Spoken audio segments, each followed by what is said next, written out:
So, picture this. I show up to my parents' anniversary dinner. It's like a $5,000 affair, every plate covered by me. And then my brother, the golden child, stands up and humiliates me in front of everyone. Yeah, I know. Right. Total nightmare. But here's the twist. They had no idea I'd set a little trap with the restaurant manager. I left that night feeling different. It was the end of one life and the start of something completely new. And, trust me, it gets wild from here. I stepped into the private dining room of Alam Rassi, and honestly, it felt like stepping into another world. The crystal glass in my hand was absurdly heavy, almost like it was daring me to spill a drop. My palm was sweaty, a cold, clammy weight settling over me as I sat at the head of the long mahogany table. The room was quiet, but not in a scary way. Just the low hum of polite conversation, silverware clinking softly, glasses occasionally chiming against each other. The light from the modern chandelier above caught the silver and glassware, scattering soft sparkles across the room, giving it this delicate, almost unreal glow. It was stunning. Exactly the kind of place you'd imagine for a 40-year celebration. I took a breath, trying to steady the flutter in my stomach. This wasn't just dinner, it was the culmination of weeks of planning, a precise orchestration of every little detail. The reservation alone had been a challenge, navigating the private salon, confirming the guest list, and making sure everything aligned perfectly with my vision. I had even negotiated the bill ahead of time. $5,000, not exactly small change, but for this moment, for my parents' 40th anniversary, it felt necessary. More than that, it was a statement, a desperate, oversized plea to be seen, to finally be recognized by them. The floral centerpiece was towering and elegant, overflowing with delicate blossoms that I'd chosen personally. Each bloom had been selected to match the color of my mother's dress, a soft, shimmering shade of rose she'd picked for the occasion. And the menu was perfect, custom, curated, each course paired with wines that had been selected after weeks of research. I had done it all. Every single little touch was me saying, without words, I care. I wanted this night to feel unforgettable, not just for the occasion, but for me too, because I needed it to matter to them. Somehow, all of it had to finally make them see me. My parents were there, of course, already settled into their expected roles. My father, Connor, booming with that forced, brash kind of cheerfulness that always made me want to grit my teeth, surveying the table as if he owned not just the room, but every moment within it. He had that big, practiced smile on, the one that didn't quite reach his eyes, but made everyone else think it did. My mother, Paige, looked beautiful in her dress, radiant and soft, completely unaware of the underlying tensions swirling beneath the surface. Or maybe she knew and just ignored it, as she often did. She was poised, gracious, the picture of a woman celebrating 40 years of marriage, yet every glance she gave me carried a hint of warning, the kind that made you wonder what she was really thinking. I felt my stomach flutter again, a hopeful little jolt that maybe tonight would be different. Maybe, finally, my efforts would be acknowledged. The invisible thread of neglect lifted, just a little. I reminded myself that I had arranged everything down to the tiniest detail. Not a single thing was left to chance. From the meticulously crafted wine pairings to the way the candles were lit to perfectly balance the soft glow across the polished wood, it was all set. I wanted this to be flawless. I needed it to be flawless. And yet, underneath it all, a tiny spark of nervousness remained. I was walking a tightrope, and I could feel the tension in every inch of the room. This was it. This was the moment. The doors opened and in came the waitstaff, silently moving like shadows. Crisp uniforms, perfectly pressed, every step in sync with the soft music humming in the background. The air smelled faintly of lemon polish and freshly baked bread. It was intoxicating in a way that made the nerves in my stomach twist tighter. I straightened my back and focused on my parents, on the table, on the people waiting, all of them quietly curious about the grandeur of the night. My father cleared his throat, an exaggerated gesture that made me wince ever so slightly. To 40 years, he boomed, his voice rolling through the room like a wave. A little too theatrical, but I could see he intended to impress. He beamed at my mother, who blushed softly, the way she always did when he directed that kind of attention toward her. She twirled the edge of her napkin in her hands, trying to look composed, but the excitement in her eyes was unmistakable. I watched them, and a small warmth spread through me. For a fraction of a second, it was exactly the picture I'd hoped for the two of them, smiling, celebrated, surrounded by the people they cared about. But then the reality of my own role pressed back in. He gestured at the room, at the 20 guests who had been carefully selected, a mix of old family friends and distant relatives, and to our wonderful children, Marcus and Hannah, for making this all possible, he added, voice thick with that faux pride that always felt performative. My stomach jumped a little when he said my name. He had included me, and yet there was that shadow lurking at the edge of the glow, my brother Marcus, the golden child, poised like a conqueror, waiting for his moment. Marcus stood, glass raised, smiling that careless, easy smile that had always seemed to charm everyone effortlessly, especially our parents. At 36, he still carried himself like the high school quarterback who expected the world to part for him. He began with the obligatory acknowledgement, the way he always did, smooth, practiced, effortless. To Mom and Dad, he started, and the room hushed. Then he added, and to my big sister, Hannah. My breath caught. I hadn't expected the acknowledgement, at least not like this. The subtle shift in his gaze, the calculated tone, it all carried a familiar prickle of warning. He rarely acknowledged me at events except to ask for a loan, or worse, to pass judgment. And now, standing there, he had the audacity to weave me into his toast with a thinly veiled jab. Oh, she flew all the way here, he continued, smirk tightening, and was generous enough to foot the bill. The words landed like stones, heavy and jarring in the quiet room. A few nervous laughs escaped from the guests, uncertain, polite, unable to fully grasp the tension that crackled beneath the surface. My father cleared his throat, avoiding eye contact with me, and my mother's smile was strained, tight-lipped, her eyes flicking toward me for a split second as if warning me, blaming me somehow for the discomfort. And then it hit me. The word, a single, sharp syllable that echoed from decades ago, stray.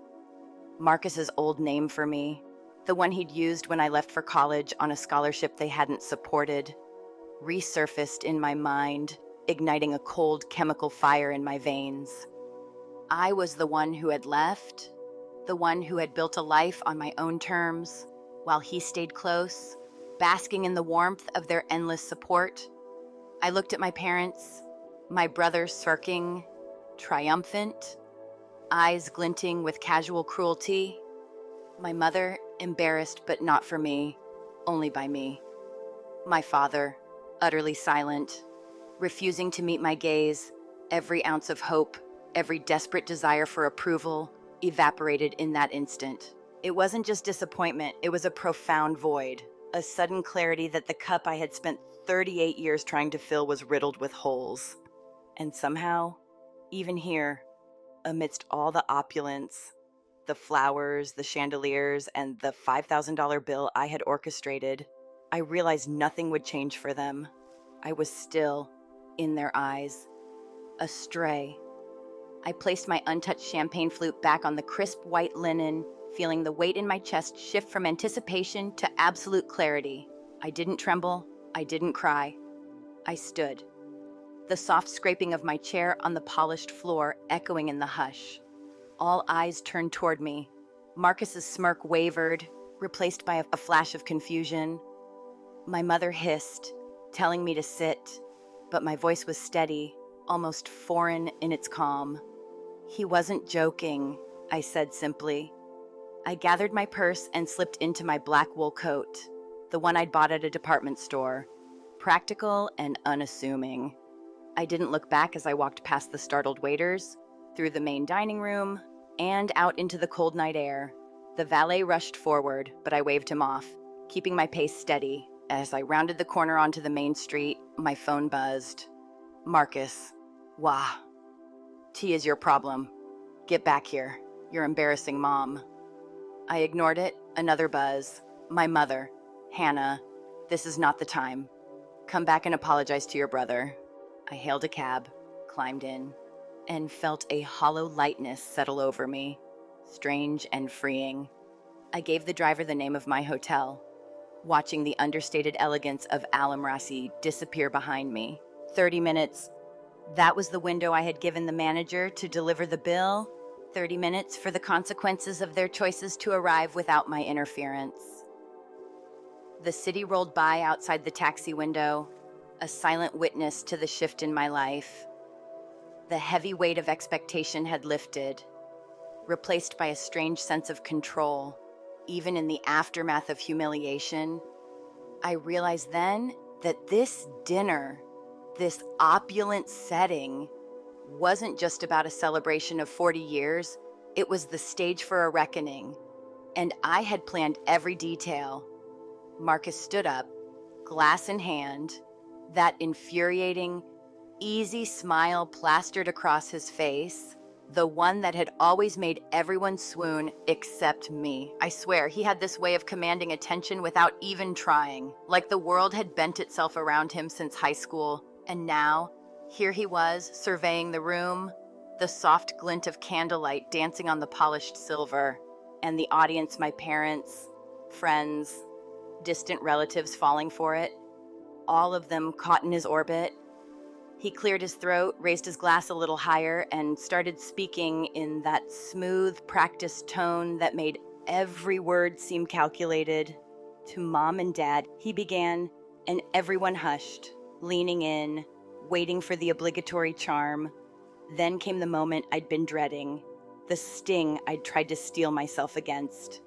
He glanced at me, just enough to send a shiver down my spine, and added, "And to my big sister, Hannah.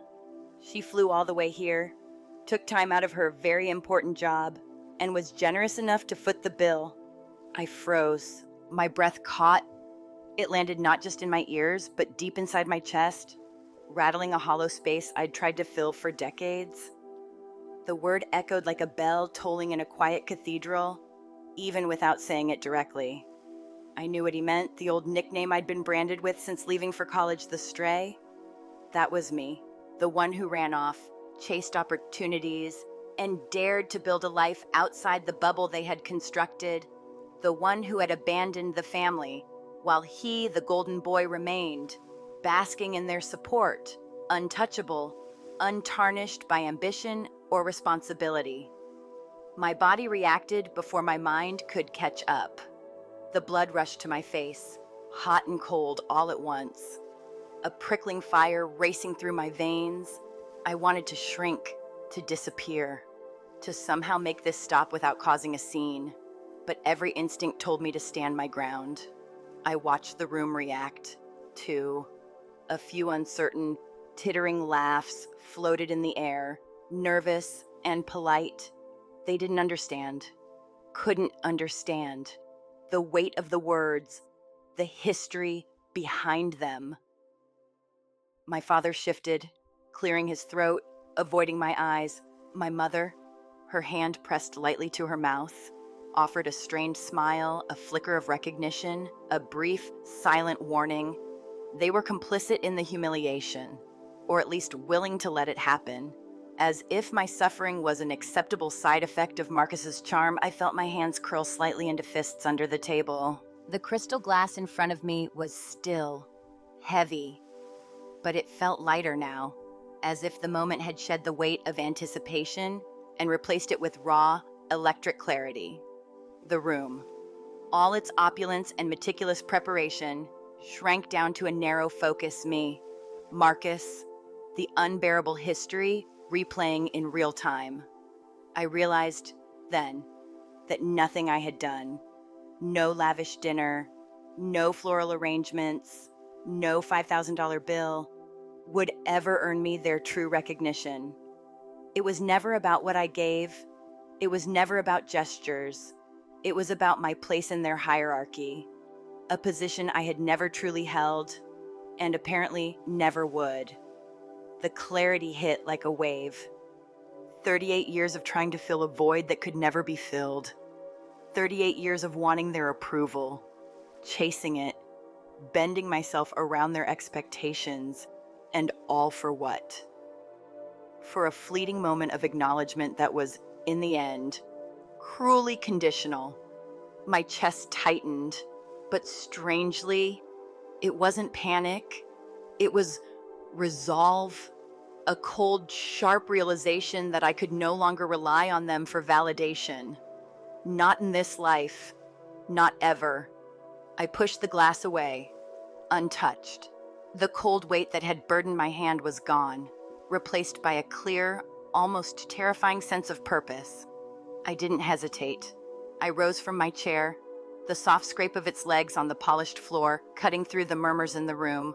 All eyes turned to me. Marcus's confident smirk faltered, confusion flickering across his face. He hadn't expected me to move, to claim this moment for myself in a way that wasn't dictated by him or my parents' gaze. "Hannah, sit down," my mother hissed, the urgency in her whisper betraying the cracks in her composed demeanor. Marcus was joking. "No," I said, my voice calm, steady, yet resonant. The words surprising even me, he wasn't. I gathered my purse and slipped into the simple black wool coat I had brought, shrugging into it like armor. Not a boutique coat, not flashy, just practical, understated, like my intentions. I didn't look back. I didn't need to. The soft velvet of the alcove where the attendant had taken my coat was warm against my fingers, a subtle reminder that I had planned for this, orchestrated every detail with precision, and now it was time to enact the final piece.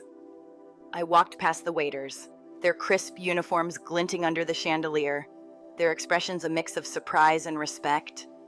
Out the heavy oak doors into the cold night air, and I felt an almost physical release. The tension, the expectation, the constant vigilance it lifted in an instant.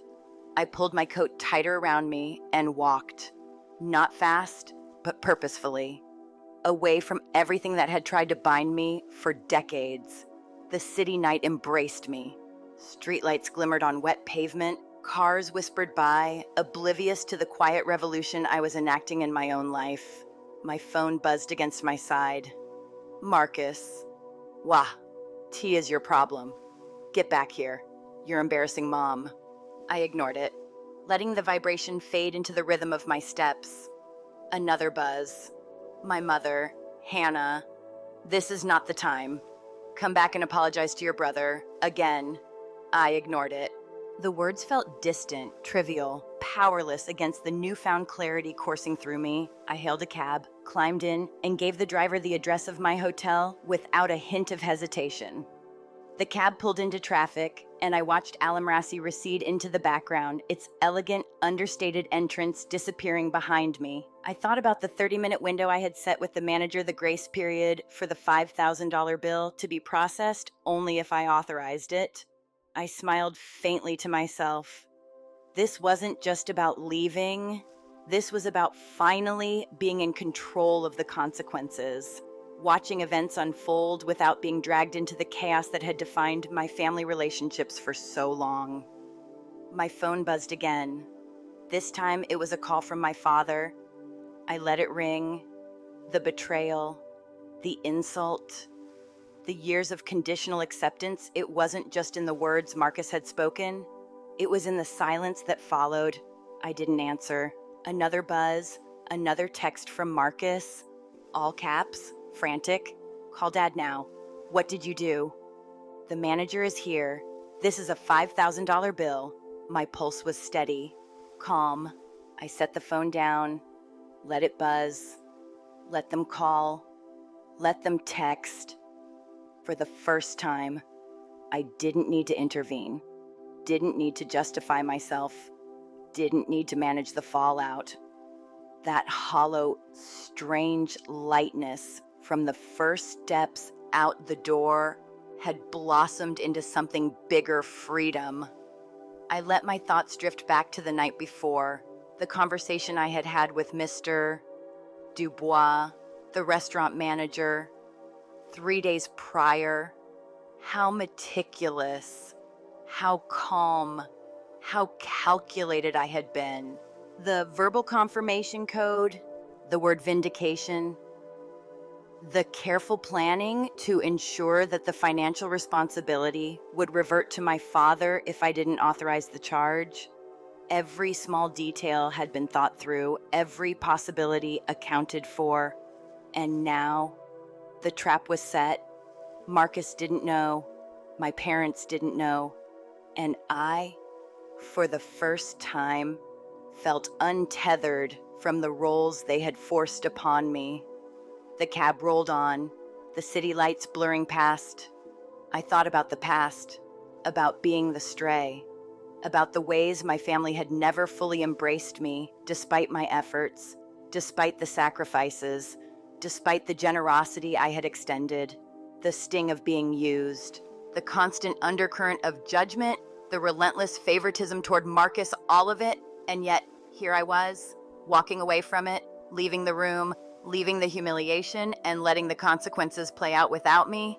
There was a strange kind of exhilaration in it, like a weight lifted, a trapdoor opening beneath the feet of the past and letting it fall away. The texts, the calls, the buzz of my phone, they were nothing but echoes now. I wasn't chasing approval. I wasn't responding to manipulation. I was just moving forward, the cold air in the night, the rhythmic sound of tires on pavement, the distant hum of the city, they all felt like affirmation, like a pulse syncing with my own newfound resolve. As I climbed the steps into the hotel, the warm air inside was a comfort, a tangible contrast to the cold clarity outside. I walked to my room, the familiar sterile brightness oddly soothing, and let the door close behind me for the first time in years. The noise of my family, the judgment, the manipulation was locked outside, and I could breathe, truly breathe. I leaned against the closed door, phone still in hand, watching the strings of messages, the desperate attempts to pull me back in. None of them mattered. I was untouchable in this moment, not because I had money or planning, but because I had finally stepped out of the orbit that had defined my entire existence. I sat on the edge of the bed, hands resting lightly on the quilt, feeling the hollow space inside me fill with something new, clarity, freedom, empowerment. The luxury of the dinner, the flowers, the chandeliers, they had been tools. Yes, but also symbols of a deeper truth. My agency, and I had orchestrated everything. But now, by leaving, I had claimed the most important thing: control over my own life. The texts, the calls, the expected apologies, the threats they could buzz all they wanted. I wouldn't answer. Not tonight, not ever again. I realized that walking away wasn't loss, it was gain. I had left the past behind, and in doing so, I had stepped fully into a version of myself that had always been waiting to emerge. 3 days before the dinner, I had called Alamrasi from my hotel room, not my office, because, honestly, I didn't trust that anything could be left to chance. Mr. Dubois, the restaurant manager, answered with that perfect, polished professionalism, his voice calm, measured, almost soothing. Ms. Evans, he said, polite but firm, to confirm. You are reserving the private Salon Rouge for 20 guests, with the menu exceptional and the sommelier's pairings. Total, including gratuity and service fees, $5,000. Yes, That's correct, I replied, staring out at the city skyline, the lights flickering against the glass.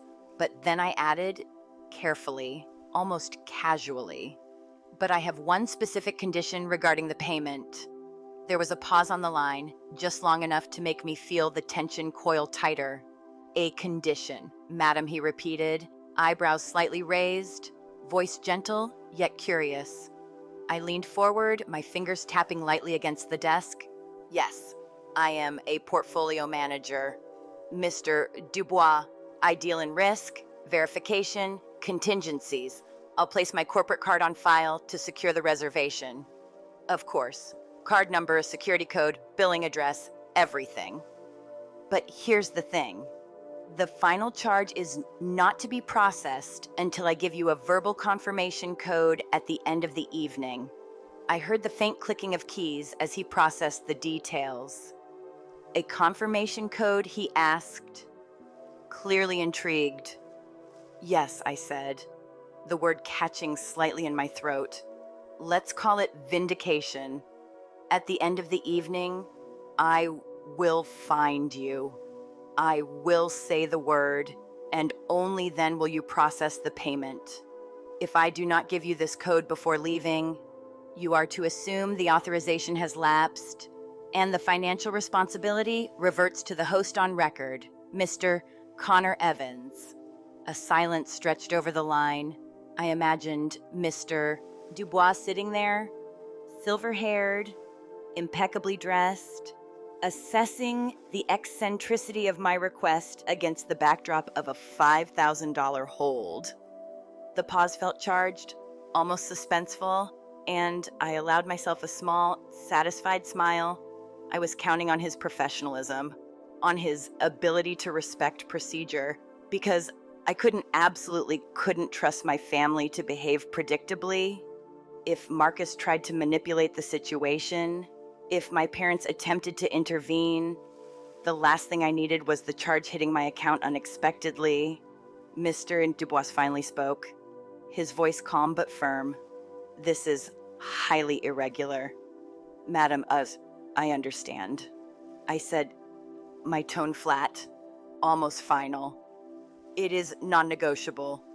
If you cannot comply, I will be forced to consider moving the event to another venue. Lucille, perhaps, who would, I am sure, be happy to accommodate my terms. The threat was hollow. Lucille was booked for months, but it had the desired effect. No, that will not be necessary, he said quickly. And I could almost hear the subtle relief in his voice. Your terms are clear. My apologies. I have been in this business 20 years and never had such a request. Then I am glad I could offer you a new experience. I replied, a small, almost imperceptible smile crossing my face. I hung up, and the city night pressed in through the window. The adrenaline in my veins mixed with a quiet satisfaction. The trap was set. It was foolproof, or as foolproof as it could be, considering the unpredictable nature of family. I replayed the conversation in my mind, thinking back to previous experiences with my family, to the vacation, the trips, the generous gestures that had always been taken for granted. There was the trip to Hawaii, for example, where Marcus had accidentally charged $2,000 worth of scuba lessons and spa treatments to my room, and my parents had refused to make him pay me back. Don't make waves, Hannah. My mother had said then, you can afford it. That phrase had haunted me, not just for the entitlement behind it, but for the resignation it demanded. My success, my career, my hard-won achievements, they weren't a source of pride. They were a resource to be tapped at the family's convenience. That's why the confirmation code mattered so much. It was a layer of protection, a buffer against the endless, unrelenting expectations of a family that saw my accomplishments only in terms of what they could extract from them. It wasn't vindictive, it was self-preservation, strategic, necessary.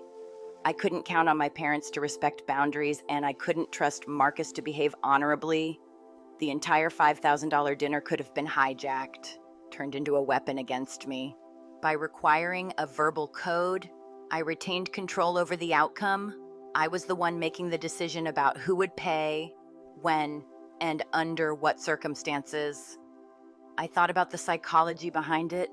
Marcus thrived on manipulating situations, testing limits, knowing that my parents' partiality would shield him from consequences. My parents had a history of enabling him, of excusing his behavior, of turning a blind eye to his recklessness. They had reinforced the roles for decades. Marcus, the golden boy, untouchable and adored. Me, the stray, responsible and peripheral, expected to provide, but never fully included. I had to create a scenario where the usual dynamics wouldn't apply. A scenario that allowed me to step back and let the consequences of their choices become evident without my intervention.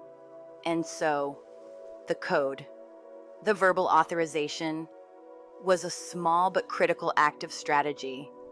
It was a safeguard against the patterns that had haunted my life for years. If Marcus tried to manipulate the situation, if my parents attempted to deflect responsibility, it wouldn't matter.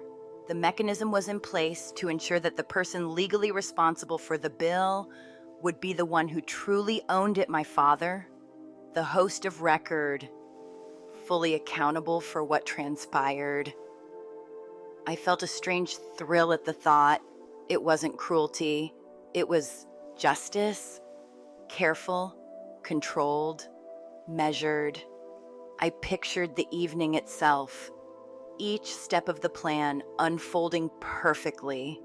The table, the guests, the floral arrangements, the polished silver, all contributing to the weight of the moment.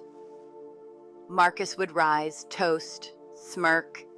My parents would react predictably. I would stand quietly, observing, knowing that at the end of the night, the power rested with me. If I didn't hand over the code, the responsibility reverted to them. The tension, the suspense, the moral weight of their actions, all of it would crystallize in a way that couldn't be ignored or mitigated by charm or manipulation. I allowed myself a small, almost imperceptible grin. For once, I was not the one at risk. I was the one holding the lever. But, of course, there was still the human element, unpredictable and volatile. I had to anticipate the potential interventions, Marcus trying to manipulate me directly. My parents begging, guilt-tripping, coaxing. That was why I called my hotel room, why I orchestrated it from a place removed from the chaos, why I made sure every detail was accounted for. My own presence or absence would determine the outcome. And I had to be fully present in the planning, fully absent from the emotional manipulation. It was, in a way, an exercise in detachment, learning to let go while still controlling the mechanisms of consequence. As I sat back in my chair after the call, I reflected on the irony. The dinner, meant to honor 40 years of marriage, had become a stage for accountability, a test not of culinary taste or decorum, but of character, integrity, and consequence. The very luxury of the experience, the meticulous planning, the $5,000 price tag, all of it was secondary to the central design revealing truth, exposing behavior, allowing reality to unfold without my intervention. The $5,000 bill wasn't just a number, it was a mirror, reflecting each player's choices back at them. I remembered other moments, smaller but no less telling, where my family had exploited my success, lending money to Marcus, fixing the roof on their house, covering down payments all taken for granted, all expected. My parents had seen my career and wealth not as markers of achievement, but as tools to be used. That had to end. Or at least, I had to finally step outside that cycle. This plan, this careful orchestration with Mr. Dubois, was my first step toward independence from their expectations. I would not be their ATM. I would not be complicit in enabling reckless behavior any longer. The suspense, the tension, the careful architecture of the trap it all required that I detach emotionally. that I allow the mechanisms I had set in motion to reveal the truth. I pictured the moment when the charge would be applied, or not applied, depending on my actions. The very act of withholding a single word, vindication, would demonstrate control, strategy, foresight. It was almost poetic.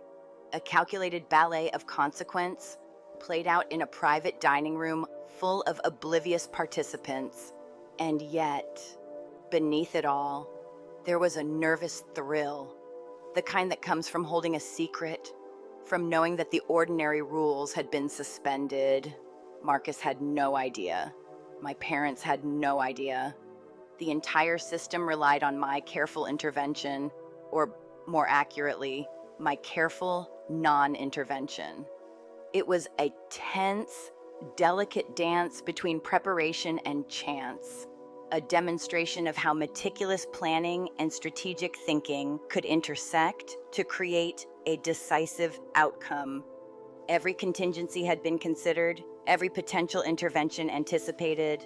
It was, in essence, an exercise in measured risk, but one I was uniquely positioned to execute because I had finally removed my emotional vulnerabilities from the equation. As I reviewed the plan in my mind, I realized that this wasn't just about money. It wasn't just about a $5,000 bill. It was about establishing boundaries, demonstrating consequences, and for the first time in decades, asserting control over a situation that had always been dictated by others. Marcus had spent a lifetime exploiting patterns, relying on my parents' partiality and my own reluctance to confront conflict. This time, I was the one dictating the terms, and Mr. Dubois, the professional, meticulous, unflappable manager, was an essential ally in this. Without his cooperation, the plan could falter. With it, the evening would reveal not only their behaviors, but the consequences of those behaviors, unfiltered and undeniable. I allowed myself a quiet, almost imperceptible sense of anticipation. There would be tension, there would be awkward moments, there would be discomfort, but it would all unfold under my control, with my intentions guiding the outcome. And that finally felt like empowerment, like reclaiming space in a family dynamic that had consistently erased my autonomy for the first time.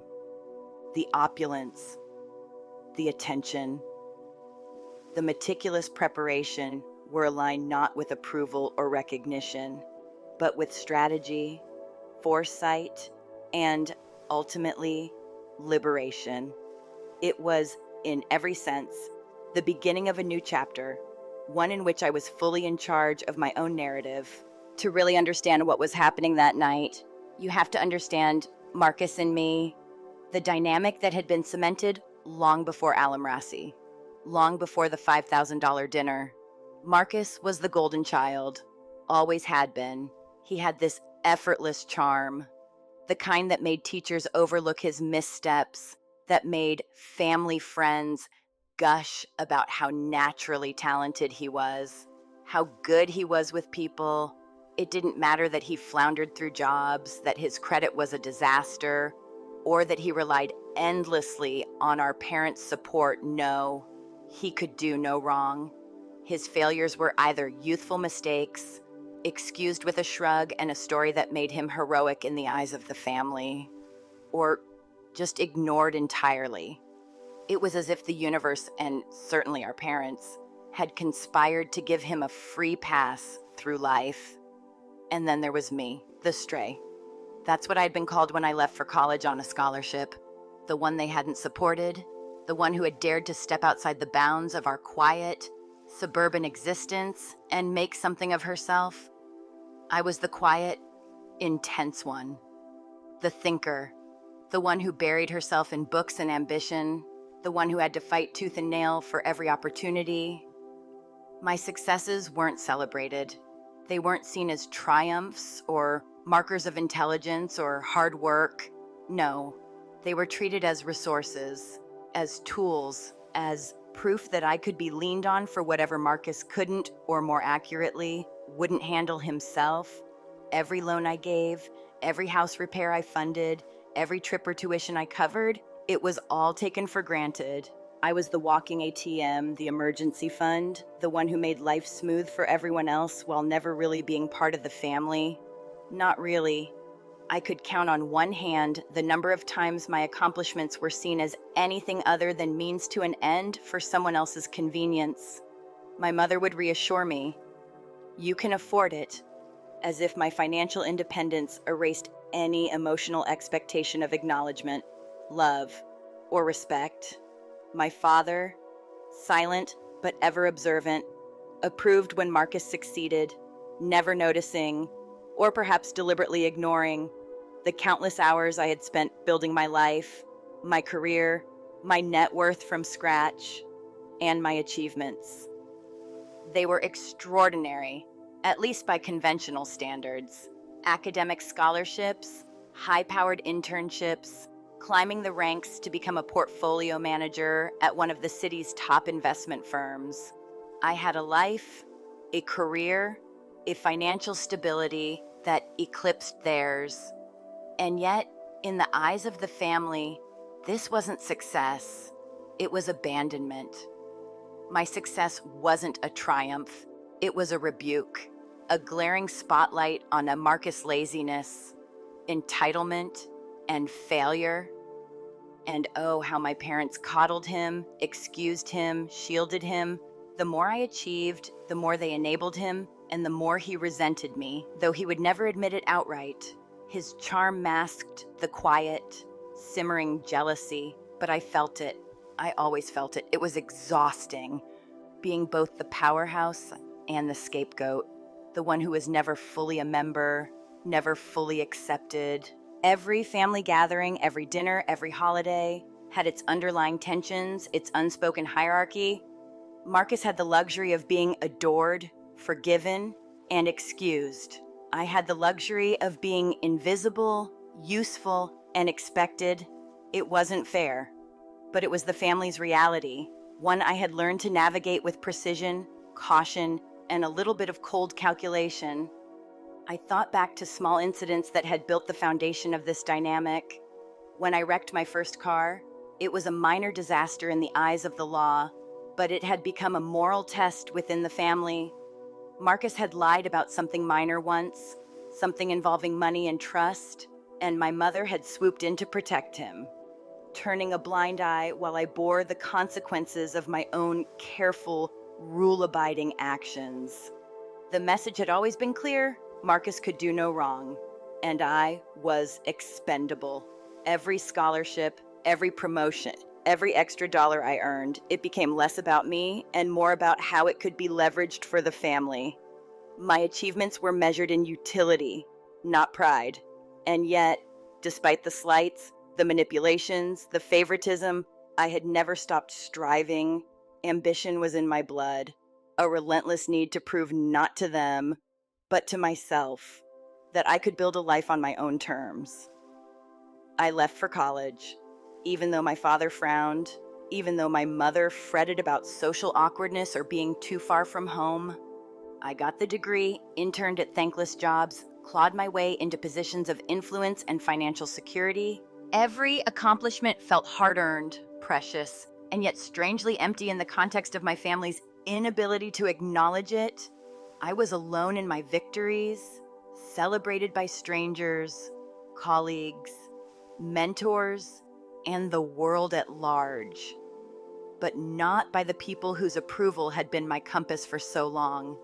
By the time I had orchestrated the dinner at Alam Rasi, I had spent nearly 4 decades navigating this toxic pattern. Marcus would be there, of course, charming, effortless, smirking. My parents would be there, oblivious, partial, ensnared in their own pattern of favoritism, and I would be, as always, the silent force behind the scenes, funding, organizing, paying, and hoping that perhaps this time the gesture would be recognized for what it was: a sincere, monumental effort to be included. to be seen, to matter. But part of me knew it wouldn't matter. The $5,000 dinner, the flowers, the meticulously planned menu, the wines that wouldn't earn me approval. It would merely provide a stage, a backdrop, a setting for the roles that had already been cast. Marcus, the golden boy.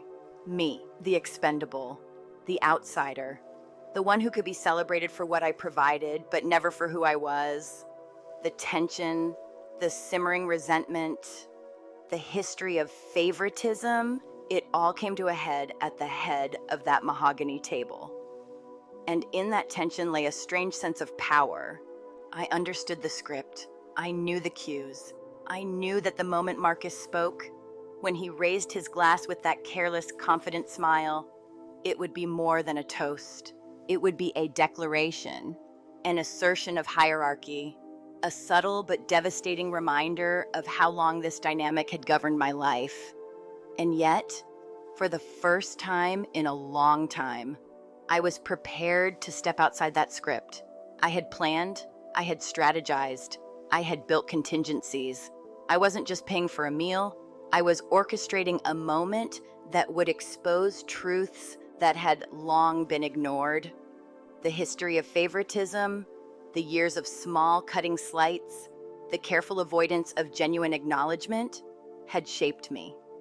They had made me cautious, observant, strategic, and, most importantly, resilient. I had learned to recognize patterns, to predict outcomes, to act preemptively. That was why I had set the conditions with Mr. Dubois, why I had arranged the $5,000 bill in a way that would force accountability. This dinner was more than a celebration.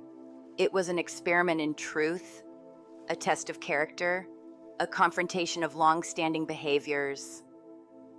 And yet, I couldn't help but feel the old, familiar pangs of anticipation, of hope that maybe this time the gesture would be different, that maybe the effort, the meticulous planning, would finally crack through the wall of favoritism and neglect.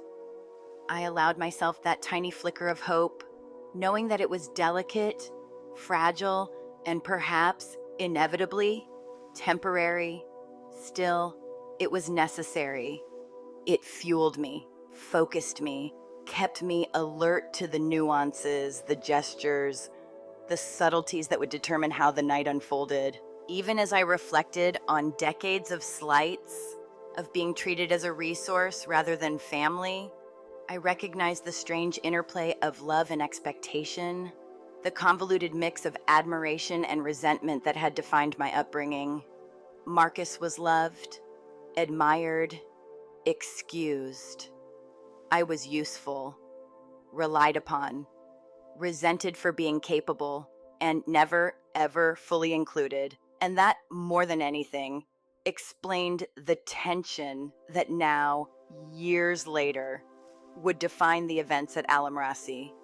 Every interaction, every glance, every subtle comment carried the weight of years of unspoken history.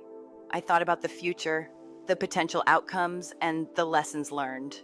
I understood now that success alone was not enough to earn respect in a family defined by favoritism and entitlement. One had to navigate carefully, plan meticulously, and sometimes set traps to reveal the truths that others refused to acknowledge. The dynamics that had fueled my life, the golden child, the overlooked but capable sibling, the parent's skewed sense of justice would come to the surface at this dinner, unfiltered and undeniable. And I, for the first time, felt ready to witness it, to step away, to observe without being pulled back into the old roles. It was a complicated mix of reflection, strategy, and emotion. On one hand, there was the sting of being treated as a resource, of being the one expected to pay, to provide, to absorb inconvenience. On the other hand, there was the quiet thrill of finally understanding the patterns, of seeing clearly how favoritism had shaped behavior, how long-standing dynamics had gone unchallenged. And finally, There was the anticipation of agency, the knowledge that I could act in a way that was fully my own, that I could allow consequences to unfold without being ensnared by guilt, obligation, or manipulation. It was empowering and terrifying and completely necessary. The tension, the history, the favoritism, they weren't just backstory.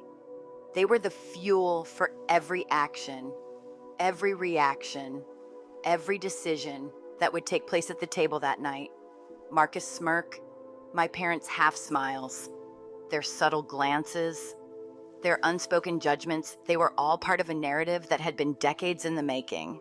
And I, finally, was in a position to navigate it on my own terms, to step outside the predictable roles and assert control over the moment, over the consequences, over the story itself. After leaving the dinner, I got to my hotel and sank into the edge of the bed, trying to process everything that had just happened. The texts, the calls, the frantic messages from Marcus, and even my parents, they buzzed relentlessly. But then I opened an email from Sarah, my lawyer and colleague, and the words on the screen made my stomach drop. She had run the credit report I'd requested on Marcus. Every expectation I had, every concern, every lingering doubt about his recklessness was suddenly confirmed in black and white. Marcus was in more debt than I had imagined. Maxed out credit cards, a high-interest personal loan, and then the kicker, a new high-limit business credit card. How had he gotten it? It turned out he had listed himself as a co-owner and officer of a company formed 6 months prior, C&P Enterprises, LLC, and the only asset of that LLC, the family home. I froze. The blood drained from my face as the weight of the realization hit me. This wasn't just a $5,000 dinner gone wrong. This was fraud. Plain and simple. Marcus hadn't just misused funds or overstepped some invisible boundary. He had leveraged our parents' only significant asset for personal gain, using their names without their knowledge to obtain a credit line. The dinner, the humiliation, the trap I had set with Mr. Dubois had revealed something far bigger. It was no longer about proving a point at a lavish celebration. This was real, serious, and it was happening right under my nose. I sat back, hands on my head, letting out a long, slow breath. The panic that might have gripped me in the past was replaced with a new, focused clarity. This was exactly the kind of scenario I had trained myself to handle. Strategic thinking, cold logic, measured steps. I picked up the phone and called Sarah, explaining the situation in terse, clipped sentences. "He's using the house as collateral," I said, voice steady but with an edge of anger that I barely contained. "He's going to make them homeless if this isn't stopped." Sarah, ever calm, even on a late-night call, immediately started outlining possibilities. We talked through legal options, potential evidence, and the steps Marcus might take next. And for the first time, I realized that I didn't have to be the family fixer. I didn't have to swoop in and rescue them from every poor decision. For decades, I had been the safety net, the one who cleaned up messes, the one who absorbed consequences to keep the family afloat. But not this time. This time, I would act strategically, I would protect myself, and I would allow Marcus to face the ramifications of his choices.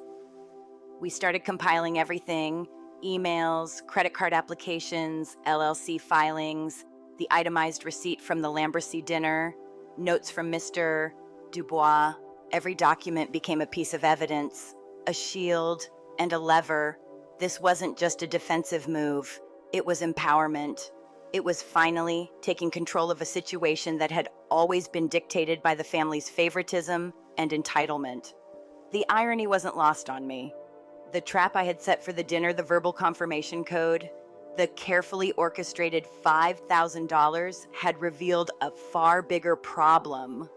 a deep structural issue that went beyond personal insult. Marcus had dug his own hole, and I had the tools to ensure he couldn't drag me or anyone else into it further. The emotional shift was palpable. Where there had once been anxiety, fear, or even the desperate desire to fix everything, there was now cold, sharp resolve. I wasn't angry in the distracted, reactive way I had been for years. This was precise, focused. Marcus had been reckless, manipulative, and entitled. My parents had enabled him. And now, finally, the responsibility for facing the consequences rested squarely on his shoulders. I was no longer the caretaker, no longer the one to bail them out. My role had changed, and the clarity of it felt like armor. I remembered the way my father had looked when he called, the fury and shock laced through his words. "You are no daughter of mine." He had written, "For 38 years, those words would have crushed me, but tonight, they were just data points, part of a larger picture. The cage of obligation, the years of unacknowledged service, of being the family resource, had been stripped away in an instant. The text, the email, the mounting chaos, it was all now within my control, or at least within the scope of my strategic decision-making. I told Sarah that we wouldn't act to immediately rescue them. Instead, we would hold the evidence, compile it methodically, and prepare for every possible eventuality. If Marcus attempted to leverage the house, if he tried to take out a loan or misappropriate further funds, we would be ready. The LLC documentation, the receipts, the credit report, all of it was a safeguard. It was leverage. Yes, but also protection. It was a demonstration of how planning, foresight, and cool-headed analysis could neutralize years of chaos and manipulation. I let myself feel the mixture of surprise, anger, and empowerment. Surprise, because I hadn't anticipated the audacity of Marcus's actions, the sheer scale of the potential consequences. Anger, because decades of favoritism and entitlement had culminated in a genuine threat to the home my family had lived in for years. And empowerment, because for the first time, I wasn't reacting emotionally. I was responding strategically. I was no longer the bait or the rescuer. I was the architect, the observer, the one controlling the flow of consequences. The $5,000 dinner, which had seemed extravagant, almost ridiculous, took on new significance. It wasn't just a gesture of celebration or an attempt at recognition. It had been the catalyst that exposed Marcus's fraud. The elaborate arrangement, the careful planning, the verbal code with Mr. Dubois, they had created a controlled environment in which truth could surface. It was almost poetic, my precision, my meticulous attention to detail, had forced the family dynamic into the open, revealing not just cruelty and favoritism, but a real-world, legally significant threat. I reflected on past experiences, moments when I had been the default problem solver, the fixer, the one who absorbed responsibility, from college loans to home repairs to covering unexpected bills. I had always been the one to step in, to prevent disaster, to keep Marcus from facing the consequences of his own recklessness. But now, the dynamic had shifted. By refusing to bail them out, by holding the evidence, I was establishing boundaries that had never existed. I was teaching, in the only way this family seemed to understand, that actions have consequences and that manipulation and entitlement could no longer bypass accountability. I thought about the trap itself, the dinner orchestrated down to the smallest detail. I had not foreseen that it would reveal a fraud this significant, but the mechanics of the plan had been sound. Mr. Dubois' professionalism, the requirement of a verbal code, the contingency in place to shift responsibility to my father. These measures had ensured that Marcus couldn't exploit the situation further. The $5,000 was more than just a meal, it was a test, a controlled experiment in consequence and accountability. And it had worked. The trap had revealed a predator far larger than I had anticipated, and yet I was in complete control of how to respond.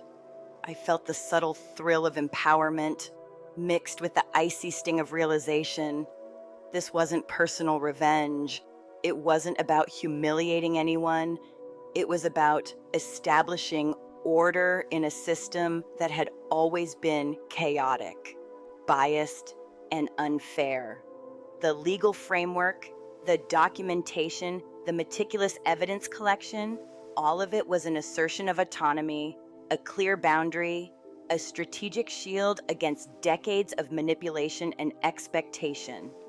As Sarah and I continued to discuss next steps, drafting letters, preparing files, and ensuring that every piece of evidence was accounted for, I realized how much of my life had been reactive. I had been responding to the whims, mistakes, and manipulations of my family, absorbing consequences and emotional turmoil, never fully prioritizing my own agency.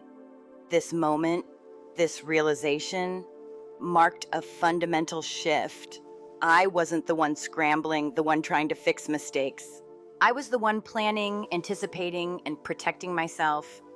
And in doing so, I was finally creating a space where others had to face the reality of their choices without relying on me to rescue them. The emotional shift was profound. Gone was the old anxiety, the tension of trying to manage impossible expectations. Replaced was a clear, cold, sharp resolve that I had never felt before. Marcus' audacity, the threat to the family home, the texts and calls, they no longer provoked panic or desperation. Instead, they fueled strategy, calculation, and foresight. I had mapped out contingencies, identified potential risks, and was now in a position to respond not out of guilt, but from a place of deliberate control. I allowed myself a small, wry smile. The irony wasn't lost. The very act intended to expose favoritism, to make a point at a family dinner, had also revealed a far deeper problem, one with legal and financial ramifications.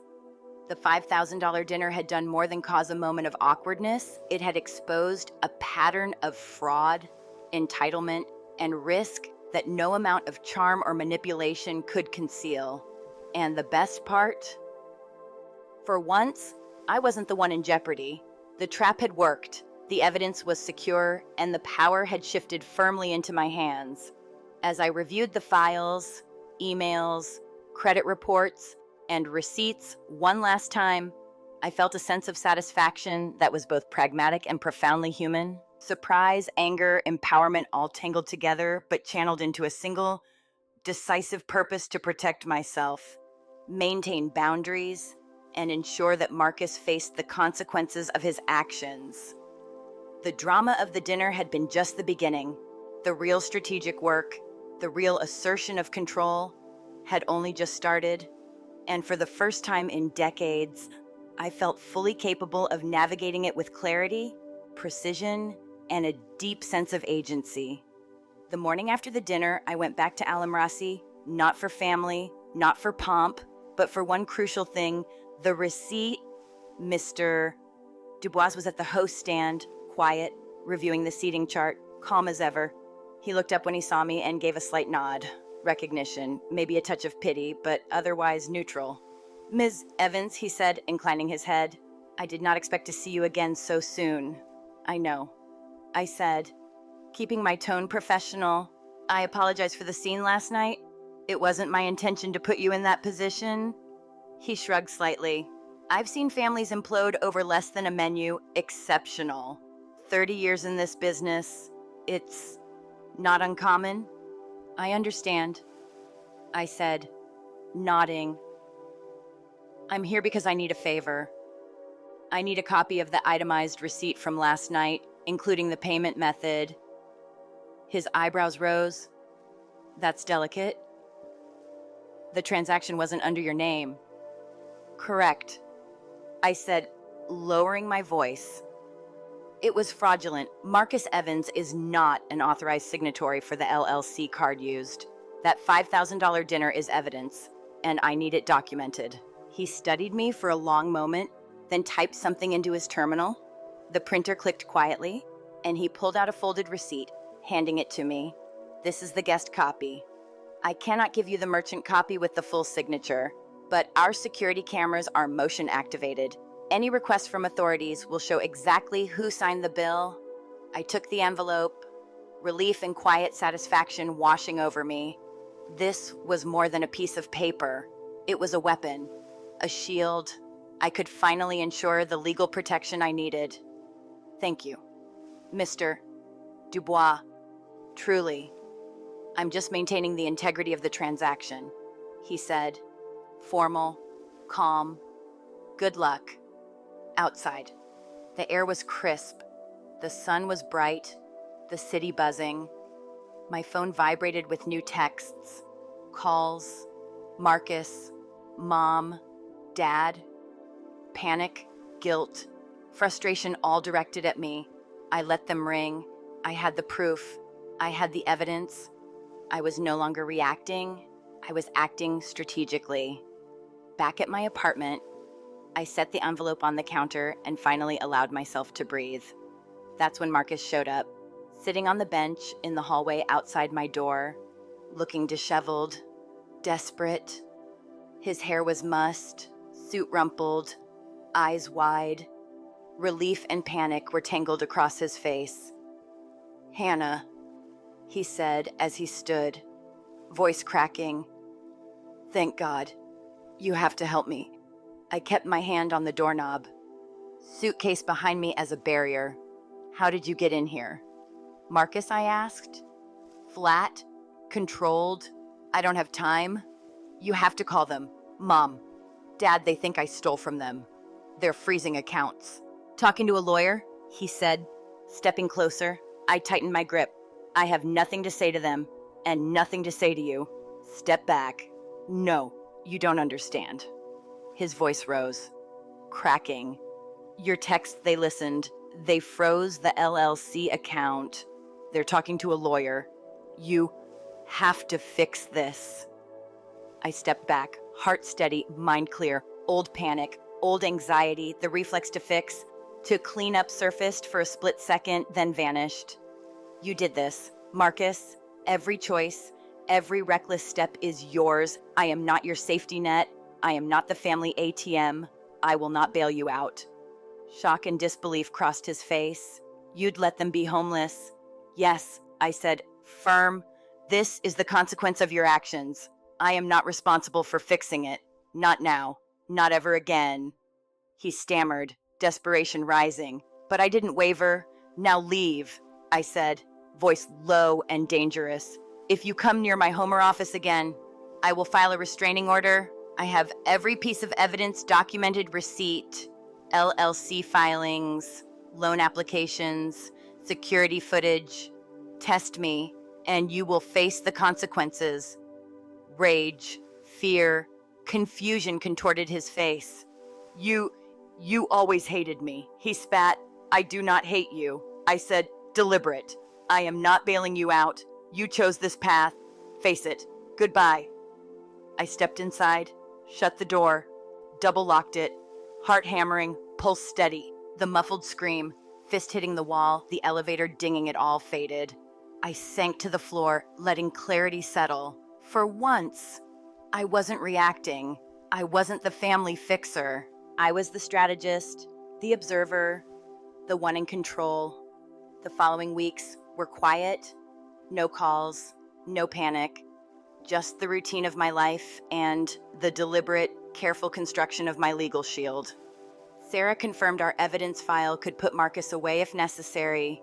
Every document, every credit report, every receipt, every filing became part of a structured legal strategy, a fortress I had built around myself and the family home. I wasn't just surviving the aftermath, I was managing it on my terms. Texts from my mother trickled in pleading, sorrowful. Marcus had disappeared. The bank was moving to seize the house. Auction looming. Normally, I might have felt compelled to rush in, to fix, to intervene, to rescue. But the strategy remained: hold, observe, act only to protect, not to rescue. They had to face the consequences, and I would ensure protection for myself while maintaining boundaries. The emotional pull was strong, but my resolve stronger. I allowed myself to feel the empowerment, the subtle thrill that comes from finally establishing control over chaos that had ruled my life for decades.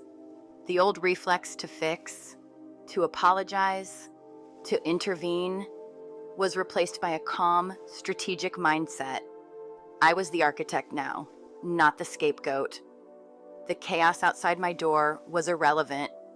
Inside, I was safe, prepared, in command.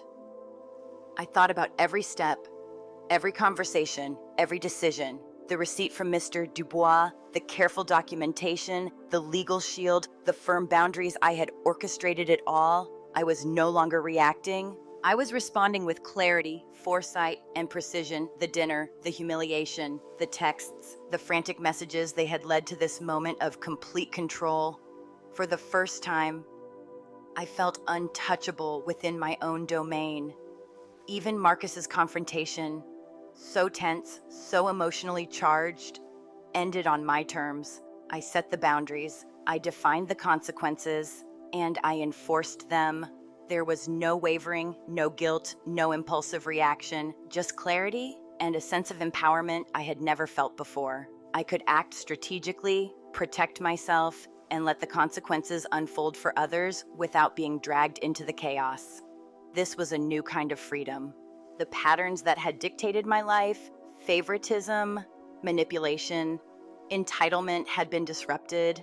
I wasn't the one scrambling to fix mistakes, absorbing consequences, or being used as a financial or emotional crutch. I was the planner, the strategist, the one holding the pieces and determining how the game would play out. And that clarity, that empowerment, felt more profound than any sense of relief or victory I had experienced before. Every call, every text, every attempt at manipulation could now be filtered through a lens of strategy rather than reaction. I wasn't just surviving, I was controlling. I wasn't just observing, I was orchestrating. And in that orchestration, I found a deep, almost visceral sense of security. The kind that comes when you know you can handle whatever chaos comes next. For the first time, I was free from the reflexive guilt, the obligation, the unending expectation to rescue others at my own expense. It was empowering, yes, but also grounding.